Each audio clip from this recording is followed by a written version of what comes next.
la Loire. De sa source au cœur du Massif central à son estuaire, la Loire serpente sur 1012 km où elle se gorge de nombreux cours d'eau. Le premier affluent de taille qu'elle rencontre se situe au niveau de Nevers.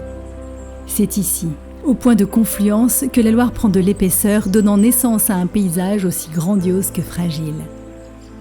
La Loire et ses affluents constituent un réservoir exceptionnel de biodiversité. Ce sont également des cours d'eau marqués par une forte dynamique avec un débit qui oscille au fil des saisons. C'est pour cela que depuis 1994, le plan Loire Grandeur Nature apporte un cadre administratif et financier pour préserver ce patrimoine naturel exceptionnel et protéger les personnes et les biens contre les inondations. Nous sommes sur le site du Bec d'Allier. Il faut savoir que ces fleuves ont encore un fonctionnement naturel. Et en période de crue, le fleuve vient taper sur les rives, il vient prendre du sable, il l'emmène, il va le déposer ailleurs. Ces déplacements de matériaux vont permettre de créer des milieux, d'en assécher aussi, de créer ce qu'on appelle des annexes hydrauliques, des petites zones humides qui sont liées au fleuve. On a aussi tous les milieux ouverts, donc les prairies, les pelouses. Et puis on a tous les milieux type buissons jusqu'aux forêts alluviales qui sont aujourd'hui très présentes sur les bords de Loire et d'Allier. Quand arrive le printemps, on est tous à attendre le retour des sternes. On a du guépier, on a des falaises d'érosion. Ce patrimoine naturel de la Loire est au cœur des orientations stratégiques du plan Loire Grandeur Nature et des préoccupations de tous les gestionnaires qui œuvrent en synergie pour protéger ces milieux spécifiques.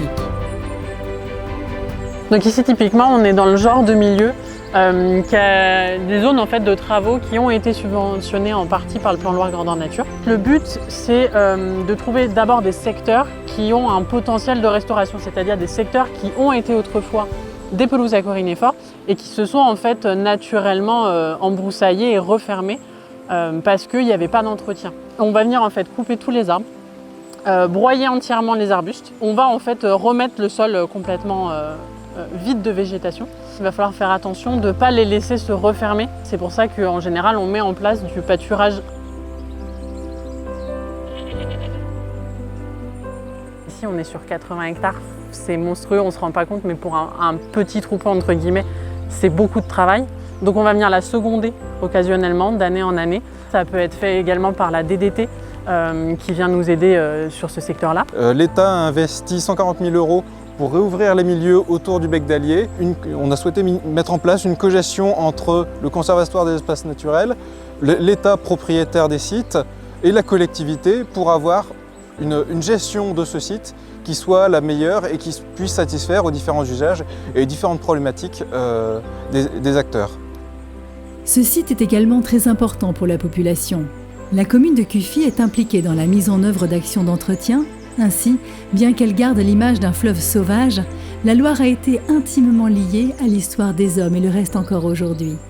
Le plan Loire Grandeur Nature permet de mettre en place des actions concertées et efficaces entre tous les acteurs.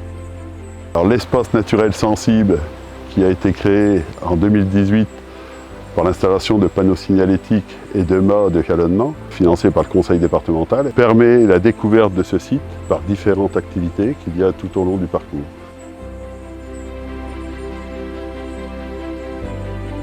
Nous, dans les missions qu'on remplit au sein des conservatoires d'espaces naturels, notre rôle, c'est aussi de mettre en place des actions qui sont favorables à la préservation de ce patrimoine. C'est aussi de faire le lien avec les gens qui vivent et qui en vivent. Parce qu'on a des agriculteurs, on a des gens qui louent des canoës, on a des élus, on a des habitants.